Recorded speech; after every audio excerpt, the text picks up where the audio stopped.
Hi, this is Sheldon from The Way We See It podcast team, bringing you another installment of The Way We See It news. In the last 2 days, we've seen two of the biggest technology companies in the world debut new hard-hitting machines.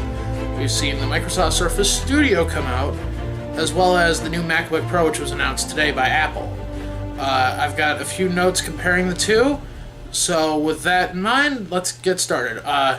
The Surface Studio is what I'll start out with today. It came out first, so it goes first. It's a 28-inch all-in-one from Microsoft featuring their new Pixel Sense display. It's incredible. It's got articulating arms, so you can actually press it down into a drafting table almost, which is pretty cool for artists, graphic designers, things of that nature. It introduces the new Surface Dial, which does some pretty unique things. It can control the volume for Spotify, and if you're using an application like Photoshop, you can actually use it to select what color you're using at the moment. The starting configuration features an Intel i5 processor, 8 gigs of RAM, and a terabyte of storage with a dedicated NVIDIA graphics card. My only issue with it is that it's starting at $3,000, which, why this is an issue for me, is the competition starts at $1,849 for something with the same specs, and that's the Arcus Core from CyberPower. With that in mind, Apple, of course, introduced today the new MacBook Pro. It features a touch bar that changes functions depending on the application in lieu of the function keys. This is interesting to me. I mean, companies like HP and Dell have been doing this for years, but Apple, it looks gorgeous. For one, I mean, it's beautiful. It really is. I will admit, it's no big news here that I'm an Apple fan, I'm trying not to be biased here. I'm going to be a little biased towards the MacBook, I'm not going to lie. It's thinner and lighter. It's got a trackpad that's double the size of the current MacBook Pro. It has a faster Thunderbolt 3 technology and better display ports.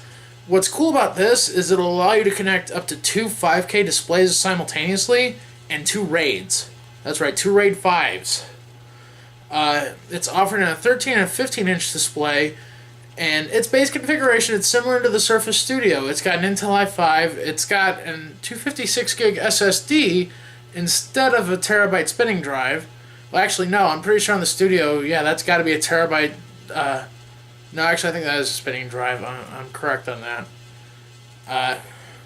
It has 8 gigs of RAM. As per usual with Apple, they're not using dedicated GPUs. They're using the Intel integrated, which that really hasn't been an issue in the past with Apple. So I say leave it be. They have dumped the MagSafe charger and have gone completely to USB-C connectivity, and the battery life has been increased to 10 hours. Now, I will say this, I am impressed with them switching from the MagSafe because that has been so proprietary and such a hot seller for them for so long because of people losing their chargers, that to see them go to something like USB-C, I'm impressed. I mean, we saw it in the first MacBook, and that worked out pretty well for them, I'd say. But yeah, seeing them go completely to USB-C, I'm impressed. It's starting at $1,800, so it's cheaper than the Surface Studio, but I will say I think you're getting more out of the Surface Studio for the price. With that being said, it's just in time for the holidays. That's really what these guys are going to be going for, and we'll see what their Q1 earnings calls look like, because I bet it's going to be interesting. But this has been The Way We See It News from The Way We See It podcast. I'm Sheldon.